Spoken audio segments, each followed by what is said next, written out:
सोचिए, क्या हो सकता है जब कॉमेडी और हॉरर मिलकर एक बहुत ही गहरा सामाजिक संदेश दें। आज हम एक ऐसी ही अनोखी और जबरदस्त हिट फिल्म की कहानी में गहराई से उतरने वाले हैं, और ये कहानी है कंचना की। तो चलिए कहानी की शुरुआत करते हैं हमारे हीरो राघव से। राघव एक ऐसा इंसान है ना जिसके दो बिल्कुल ही अलग रूप हैं। देखिए, दिन में राघव एकदम शेर है, किसी से नहीं डरता। लेकिन जैसे ही सूरज ढलता है ना, उसका सारा का सारा कॉन्फिडेंस हवा हो जाता है। वो भूतों के डर से थर थर कांपने लगता है। मतलब जैसा कि वो खुद ही मजाक में कहता है, दिन में लायन किंग और रात होते ही मिकी माउस। और उसका ये डर कोई मजाक नहीं है, ये इतना ज्यादा है कि रात में अगर उसे बाथरूम भी जाना हो तो अपनी माँ का सहारा लेना पड़ता है। और सुनिए, यही नहीं, वो अपने बिस्तर के चारों ओर जूते चप्पल लगाकर सोता है। उसका मानना है, बड़ा अजीब सा विश्वास है, कि इससे बुरी आत्मा है उसके पास नहीं आएंगी। तो राघव की जिंदगी अपनी इसी धुन में, इसी डर और दिलीरी के बीच चल रही थी। लेकिन फिर एक दिन दोस्तों के साथ क्रिकेट का एक मामूली सा खेल उसकी पूरी दुनिया को बदलने वाला था। हुआ यूं कि खेलने के लिए उन्हें कोई अच्छी जगह मिल नहीं रही थी। तो राघव और उसके दोस्तों ने सोचा कि चलो एक खाली पड़े सुनसान मैदान को ही साफ कर लेते हैं। अब मसला ये था कि उस जमीन के बारे में कहा जाता था कि वो भूतिया है।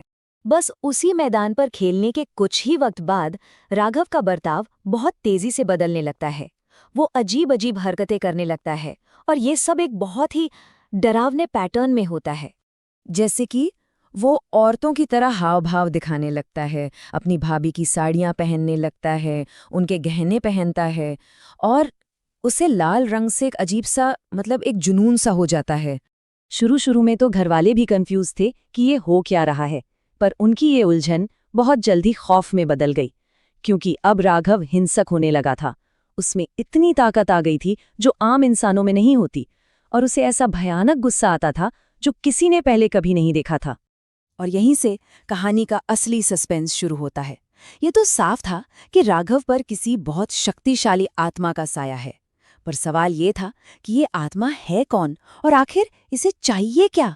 तो फिर परिवार एक ओझा की मदद लेता है उस आत्मा से बात करने के लिए, उसका सामना करने के लिए।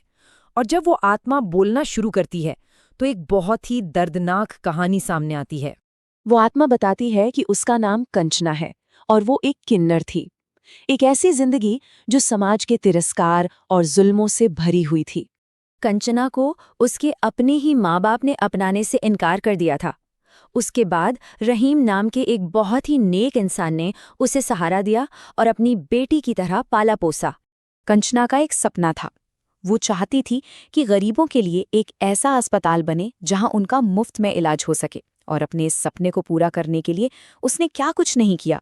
दिन रात मेहनत की, पाई पाई जोड़ी, ताकि वो अस्पताल के लिए जमीन खरीद सके। लेकिन ये खूबसूरत सपना एक भयानक दुष्स्वप्न में बदल गया।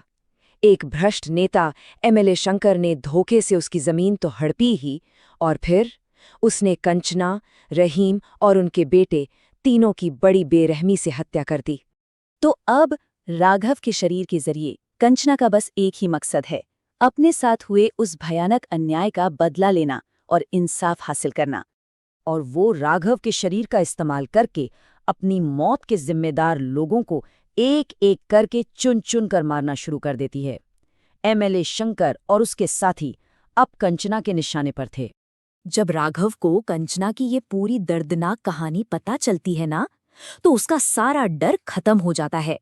डर की जगह ले लेती है हमदर्दी, और अब वो कंचना से लड़ना बंद कर देता है, बल्कि खुद आगे बढ़कर उसकी मदद करने का फैसला करता है।